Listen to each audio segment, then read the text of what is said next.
أعوذ بالله من الشيطان الرجيم بسم الله الرحمن الرحيم لإيلاف قريش إيلافهم رحلة الشتاء والصيف فليعبدوا رب هذا البيت الذي أطعمهم من جوع وآمنهم من خوف صدق الله العظيم. بسم اللہ الرحمن الرحیم.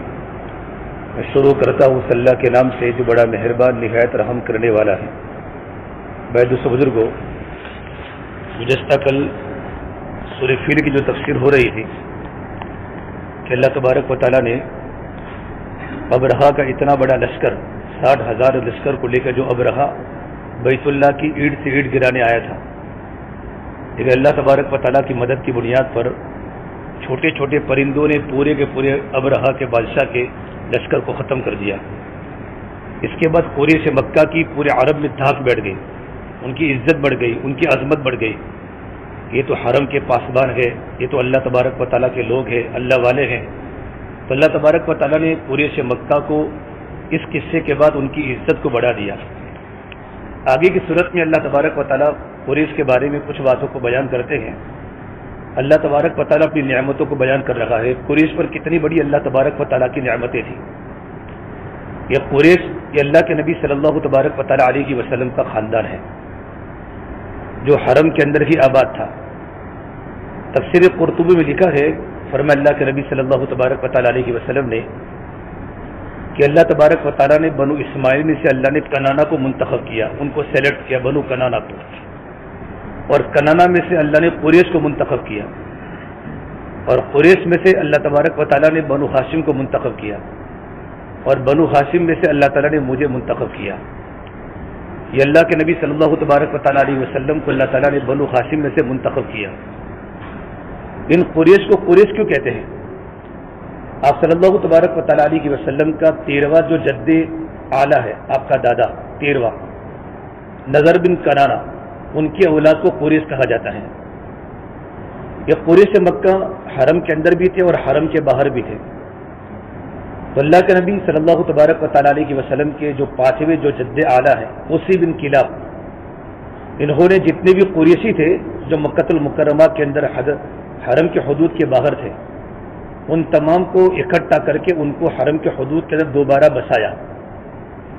عربی میں کہتے ہیں تقرص، کہتے ہیں منتشر مجمع کو جمع کرنا، اس وجہ سے ان کو قریش کہا جاتا ہے.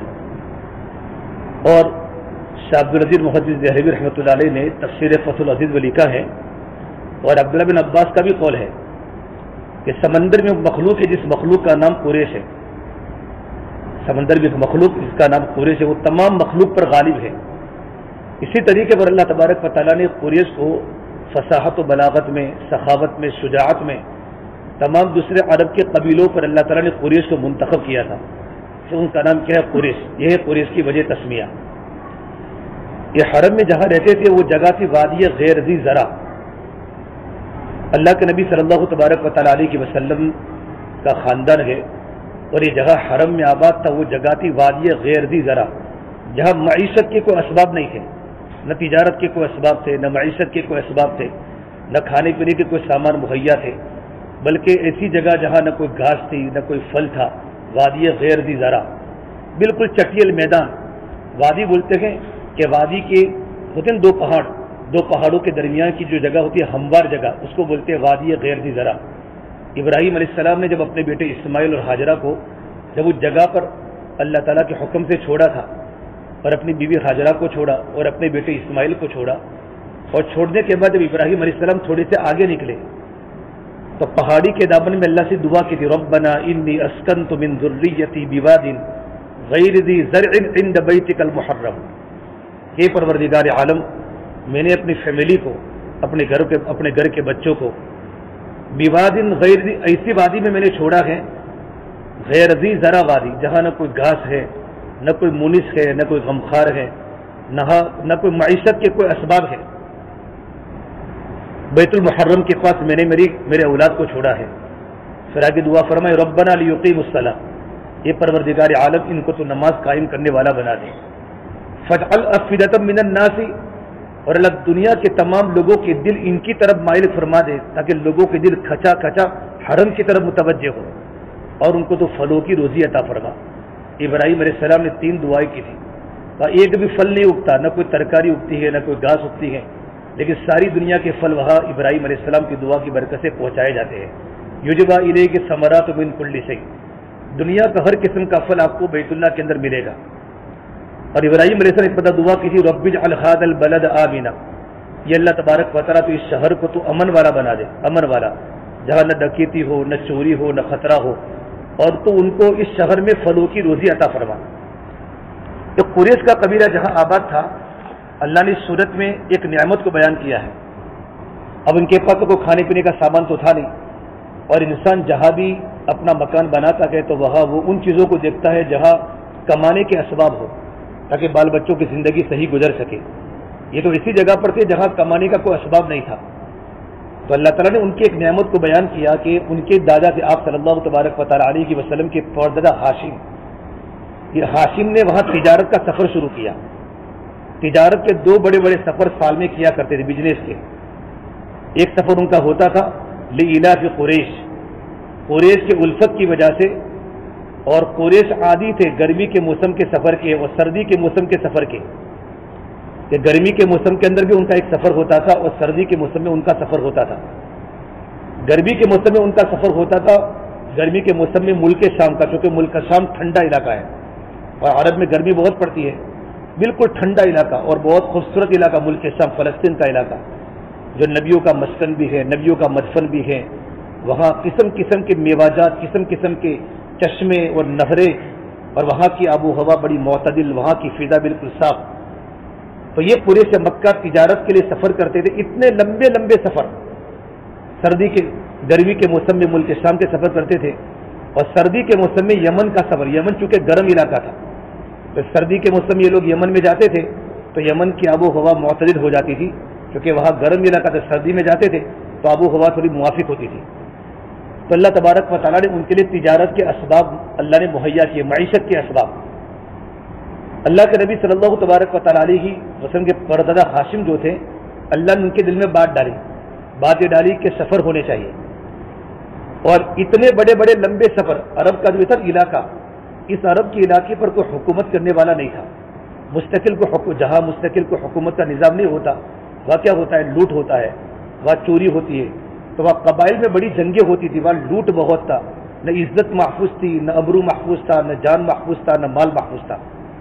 لیکن اللہ تبارک و تعالیٰ بتا رہے تھے کہ دونوں مستقل لمبے لمبے سفر کرنے کے باوجود کعبۃ اللہ کی عظمت کی بنیاد پر، چونکہ یہ پورے سے مکہ کعبۃ اللہ کے پاسبان تھے، کعبۃ اللہ کے رکھوالی کرنے والے تھے، حرم میں رہنے والے تھے، تو پورے مکہ میں اتنی ان کی قدر تھی پورے عرب کے قبیلوں میں کہ اتنے لمبے سفر کرنے کے باوجود راستے میں کبھی ان کو خطرہ نہیں ہوتا تھا، کوئی ان کو چھیڑتا نہیں تھا، ورنہ کوئی بھی عرب کا قبیلہ تجارت کا مال لینے کے لیے جب ملک شام کا سفر کرتا تھا، کوئی ہی قبیلہ واپس آیا ہوگا، ہر قبیلے کو وہاں کے لوگ لوٹ لیتے تھے، لوٹ عام تھی، چوری عام تھی۔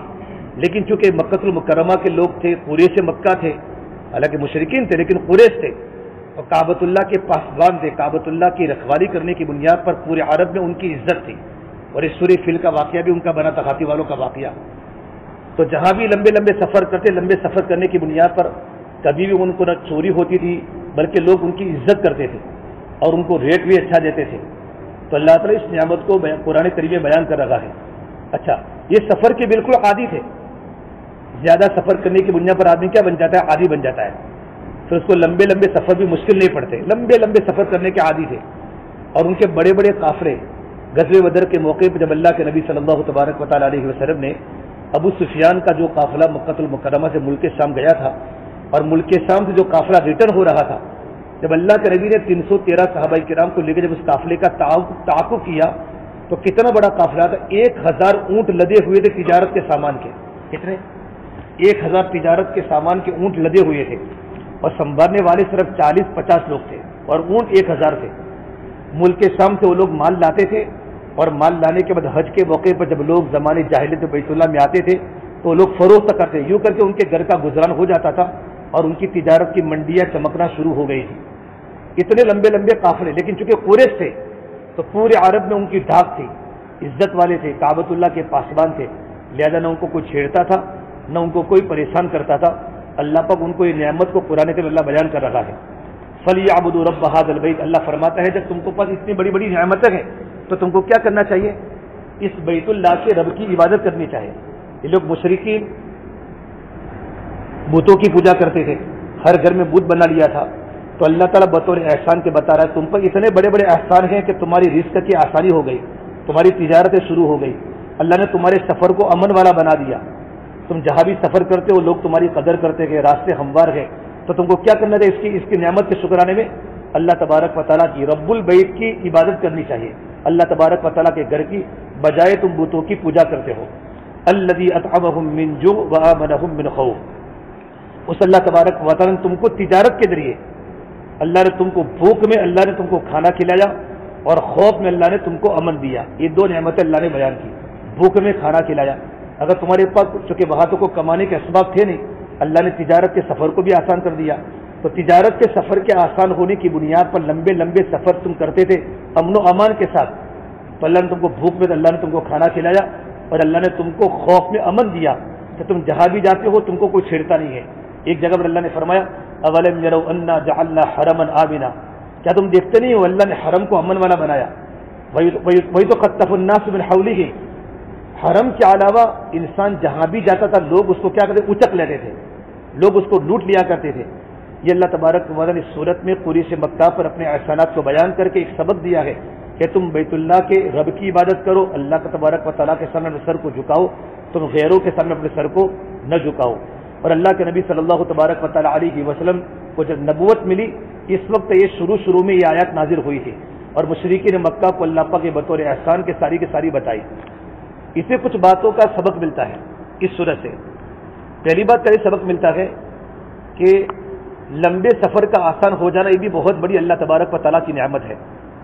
اب اتنے لمبے سفر، یمن کتنا دور ہے، شام کتنا دور ہے، گھوڑوں پر سفر کرنے کا، اونٹوں پر سفر کرنے کا، صحرا، عرب کا صحرا، آپ فلیٹ میں چلے جاؤ تو آپ جیسے کہ حرم آئے گا نا، حرم کے پہلے اگر آپ دیکھیں گے بڑے بڑے صحرا آپ کو نظر آئیں گے، وہاں نہ کوئی پانی کا نظام تھا، تو اللہ نے اب آسانی کر دی بیت اللہ کی برکت کی وجہ سے۔ تو لمبے سفر کا آسان ہو جانا یہ بھی بہت بڑی اللہ تبارک و تعالیٰ کی نعمت ہے۔ ایک تو سبق یہ ملتا ہے۔ نمبر 2 یہ سبق ملتا ہے کہ اللہ تبارک و تعالیٰ نے ان کو ان کے رزق کے اسباب کے لیے اللہ نے تجارت کو فوکس کیا کہ تم کو بھوک سے، اگر تمہاری بھوک کو ختم کرنی ہے تو تم کیا کرو، تجارت کرو۔ اللہ پاک تجارت کو ہائی لائٹ کر رہا ہے قرآن کریم میں کہ تجارت کتنی بڑی چیز ہے۔ نوکری کرنا، ملازمت کرنا، چاہے تمہاری ملازمت 1 لاکھ کی ہو چاہے 50,000 کی ملازمت ہو، تو کمپنی پیسہ کماتے، تم پیسے نہیں کماتے ہو، اور تجارت کو فوکس کیا ہے قرآن کریم میں۔ اور اللہ کے نبی صلی اللہ تبارک و تعالیٰ علیہ وسلم بھی تجارت کے آپ نے نبوت کے پہلے مستقل 2 سفر کیے ہیں، اور اکثر پورے سے صحابہ کرام، مکہ کے صحابہ کرام تجارت کیا کرتے تھے، کہ تجارت کے لائن کی ترغیب دی ہے، ان کی غربت کو ختم کرنے کا سبب پورے سے مکہ کے اللہ نے کیا بنایا، وہ لوگ تجارت بنایا، کہ لوگ تجارت بزنس کیا کرتے تھے۔ تو آدمی کو جتنا ہو سکے آدمی کو تجارت کرنا چاہیے۔ ہاں کچھ چیزوں کی نوکری ہے جیسے کہ علماء کرام ملازمت کرتے ہیں، اس کے اندر فائدہ کیا ہے، دین کی حفاظت کا فائدہ ہے۔ اگر علماء کرام اگر ملازمت نہ کرے دین کی حفاظت کا مسئلہ ہے۔ اس طریقے ملٹری ہے جو سرحدوں پر حفاظت کرتی ہے، یہ بھی ضروری ہے۔ اس کے علاوہ چھوٹی چھوٹی کمپنیوں میں جاب کرنا مجبوری کے اندر ٹھیک ہے، لیکن آدمی کو جتنا ہو سکے اتنا تجارت کے اندر ہی اپنے آپ کو لگانا چاہیے، کہ تجارت میں اللہ نے کیا رکھی ہے، برکتیں رکھی ہے۔ نمبر 3 یہ سبق ملتا ہے کہ تجارت میں لمبے لمبے سفر بھی کرنے چاہیے۔ قرآن میں اللہ تعالیٰ نے جگہ جگہ پر تجارت کے اسفار بتائے۔ اللہ نے فرمایا صحابہ کرام کو کہا اللہ نے تمہارے سمندر کو تابع کر لیا تاکہ تم سمندر میں اللہ کے فضل کو تلاش کرو۔ قرآن کریم میں جہاں جہاں پر اللہ کا فضل مراد ہے وہاں سے کیا مراد ہے، بزنس مراد ہے، تجارت مراد ہے۔ تم زمین میں سفر کرو، ایک آدمی چھوٹی دکان لگاتا ہے لیکن سفر نہیں کرتا تو آدمی کی تجارت بڑھتی نہیں ہے۔ جتنے آدمی کا سفر کرتا ہے آدمی، اتنے آدمی کی تجارت میں آدمی کی عقل بڑھتی ہے، اس کا دماغ بنتا ہے۔ تو قرآن کریم میں صحابہ کرام کو اللہ نے کہا ہے کہ تم رات کو تہجد پڑھتے ہو، تو پوری رات جاگ نہیں سکتے کہ تم کو دن میں جہاد بھی کرنا ہے، اور وَإِذَا ضَرَبْتُمْ فِي الْأَرْضِ تم کو دن میں مال مزاربت کا مطلب ہی بزنس ہے کہ ایک آدمی کی محنت ہو، ایک آدمی کا پیسہ ہو، مال مزاربت۔ یہ اللہ کے نبی کے دادا ہاشم کیا کرتے تھے، جب جاتے ملک کے شام لمبے لمبے سفر کرتے تھے گرمی کے موسم میں، سردی کے موسم میں، تو پورے سے مکہ کے پاس سے پیسے لیتے تھے اور اپنی محنت سے کماتے تھے اور کمانے کے بعد ان کو بھی وہ پیسہ دیتے تھے، اس کو بولتے مال مزاربت. ایک آدمی کی محنت لگے، دوسرے آدمی کا پیسہ لگے، یہ شریعت کے اندر جائز ہے مال مزاربت. تو شریعت میں تجارت کے سفر کرنے کی بڑی ترغیب ہے. آج لوگ چھوٹی چھوٹی دکانوں کو لے کر بیٹھتے لیکن سفر نہیں کرتے تجارت کے لیے. یہ بھی تو اللہ، یہ تو دنیا تو مسافر خانہ ہے، اللہ پاک دے دے گا، یوں سمجھ کے آدمی سفر نہیں کرتا. حالانکہ آدمی جتنا بھی تجارت کا سفر کرے گا، اللہ کے نبی صلی اللہ تبارک و تعالیٰ علیہ وسلم نبوت کے بعد آپ نے سفر کیوں نہیں کیا؟ کہ آپ کا بہت بڑا مقصد اور مشن تھا امت کو دین پر لانا. یہ بہت بڑا، اگر کوئی مقصد ہوتا ہے تو آدمی تجارت کا سفر نہ کرے. اگر مقصد پیش نظر نہ ہو تو آدمی کو تجارت کے لائن کے بزنس لائن کے کیا کرنے چاہیے؟ سفر کرنے چاہیے. نمبر 3 یہ سبق ملا کہ جب اللہ تبارک و تعالیٰ کسی انسان کو دین کے ذریعے عزت دے، دین کے ذریعے عزت دے، کوئی عالم ہے ان کو علم کے ذریعے عزت ملی، کوئی داعی ہے ان کو دعوت کی محنت کے ذریعے عزت دی، تو آدمی کو اللہ تبارک و تعالیٰ کا شکر زیادہ کرنا چاہیے، اپنی عبادت کو بڑھانا چاہیے. جیسے یہ مشرکین مکہ کو عزت کس کی بنیاد پر ملی؟ کعبۃ اللہ کی بنیاد پر ملی. ورنہ جتنے بھی عرب کے قبیلے سفر کرتے ان کو لوٹا جاتا تھا کہ بھی تو کعبۃ اللہ کے پاسبان ہے، کعبۃ اللہ کے رکھوالے ہے. تو بیت اللہ کی بنیاد پر پورے قریش کو پوری دنیا میں اور پورے عرب میں ان کو عزت ملی. تو اگر اللہ تبارک و تعالیٰ کسی انسان کو دین کی بنیاد پر عزت دے تو اپنی عزت کی قدر یہ ہے کہ اس کو اللہ تبارک و تعالیٰ کی نعمتوں کو استعمال کرتے کرتے اپنی زندگی میں اللہ تعالیٰ کی عبادت کو زیادہ کرنا چاہیے. جب اللہ کے نبی صلی اللہ تبارک و تعالیٰ علیہ وسلم پر یہ آیت نازل ہوئی انا فتحنا لک فتحا مبینا، تو اللہ کے نبی اتنے لمبے لمبے سجدے کیا کرتے تھے، لمبی لمبی نماز پڑھتے تھے کہ آپ کے پیروں پر ورم آتا تھا. حضرت عائشہ نے کہا یا رسول اللہ نے آپ کے بارے میں یوں کہا ہے لیغفر لک اللہ ما تقدم من ذنبک، کہ اللہ تبارک و تعالیٰ نے آپ کے اگلے اور پچھلی خطایا کو معاف کر دیا، تو آپ اتنے لمبے لمبے سجدے کیوں کرتے ہیں؟ تو حضور نے فرمایا عائشہ جب اللہ نے مجھے اتنی بڑی نعمت دی، نبوت دی ہے، افلا اکون عبدا شکورا، تو کیا میں اللہ تعالیٰ کا شکر گزار بندہ نہ بنوں؟ تو اس صورت سے سبق ملتا ہے کہ جب اللہ تبارک و جب کسی کو کوئی نعمت دے اور نعمت کی بنیاد پر لوگ اس کی عزت کرتے ہو اور اس کی قدر کرتے ہو تو آدمی کو اللہ تعالیٰ کی عبادت کیا کرنی چاہیے؟ زیادہ کرنی چاہیے. یہ سبق ملتا ہے. نمبر 4 یہ سبق ملتا ہے اگر کسی انسان کو روزی اپنے وطن میں ملتی ہو آسانی کے ساتھ، وطن میں روزی مل جاتی ہو اور روزی کو حاصل کرنے میں کوئی خطرہ بھی نہ ہو، امن و امان کے ساتھ، جہاں بھی آدمی نوکری کرتا ہے، جہاں بھی آدمی تجارت کرتا ہے، بزنس کرتا ہے، وہ علاقہ پرامن علاقہ ہے اور اپنے علاقے کے اندر ہی تجارت کے اسباب موجود ہیں، تو یہ اللہ تبارک و تعالیٰ کی 2 بڑی بڑی نعمتیں ہیں. آدمی کو اس پر اللہ تعالیٰ کا شکر ادا کرنا چاہیے. یہ سبق ملتا ہے جب بندہ اللہ تعالیٰ کی نعمتوں کا شکر ادا کرتا ہے تو اللہ پاک نعمت کو بڑھاتی ہے اور اللہ پاک نعمت میں برکت دیتا ہے. لیکن مشرکین مکہ نے کیا کیا؟ اتنی بڑی نعمت کے باوجود کعبۃ اللہ کے پاسبان تھے، آپ صلی اللہ تبارک و تعالیٰ علیہ وسلم کو انہی میں سے اللہ نے پیدا کیا، تب بھی ان لوگوں نے اس نعمت کی قدر نہیں کی تو اللہ نے کیا کیا؟ اللہ نے ان کو وہاں سے نکال دیا اور ان کی زندگی کو اللہ نے برباد کر دیا. قرآن میں اللہ نے تذکرہ کیا ہے وَضَرَبَ اللَّهُ مَثَلًا قَرْيَةً كَانَتْ آمِنَةً مُطْمَئِنَّةً يَأْتِيهَا رِزْقُهَا رَغَدًا مِنْ كُلِّ مَكَانٍ فَكَفَرَتْ بِأَنْعُمِ اللَّهِ. اللہ نے ایک بستی کی مثال بیان کی ہے کہ اللہ نے ان کو ہر طرح کی نعمت دی تھی. يَأْتِيهَا رِزْقُهَا رَغَدًا مِنْ كُلِّ مَكَانٍ، چاروں طرف سے روزی کی فراوانی تھی، مکۃ المکرمہ مراد ہے، لیکن انہوں نے اللہ تعالیٰ کی نعمتوں کی ناشکری کی کہ سب سے پہلے اللہ کے نبی کی مخالفت کی تو اللہ نے ان پر 2 عذاب چکھائے. فَأَذَاقَهَا اللَّهُ لِبَاسَ الْجُوعِ وَالْخَوْفِ، ایک بھوک کا لباس چکھایا اور ایک ڈر کا لباس چکھایا. لباس کا مطلب کیا ہوتا ہے کہ 24 گھنٹے بھوک ان کے ساتھ لگی، یعنی اللہ نے فقر و فاقہ میں مبتلا کر دیا. ان کی تجارت کی منڈیاں کمزور ہو گئی، بزنس ان کا ختم ہو گیا. تو 24 گھنٹے ان کو، جیسے کہ انسان کے ساتھ لباس لگا ہوتا ہے تو 24 گھنٹے ان کے ساتھ بھوک لگی ہوئی تھی. نمبر 2 اللہ نے یہ نعمت کی ناشکری کے بدلے میں اللہ تبارک و تعالیٰ نے ان پر ڈر کا لباس کہ اللہ نے امن کی فضا جو تھی وہ اللہ نے ختم کر دی. اللہ نے خوف، ان کو 24 گھنٹے ڈر تھا کہیں ہمارے شہر پر کوئی حملہ نہ کرے، کہیں ہمارے راستے میں کوئی ہم کو لوٹ نہ لے لے. تو اللہ تبارک و تعالیٰ کی نعمت کی ناشکری کی بنیاد پر اللہ نے 2 نعمتیں کھینچ لی. اسے میرے بھائیو اس صورت سے ہم کو یہ سبق ملتا ہے کہ اللہ تبارک و تعالیٰ کی جتنی بھی نعمتیں ہمارے پاس ہے، تجارت ہو، بزنس ہو، آدمی نعمتوں کو بڑھاوے، لیکن نعمتوں کو بڑھانے کے ساتھ ساتھ اللہ تبارک و تعالیٰ کی مرضیات میں اور اللہ تعالیٰ کی عبادت میں اپنے وقت کو زیادہ لگاوے. اللہ تو ہم تمام کو عمل کرنے کی اللہ پاک توفیق عطا فرمائے.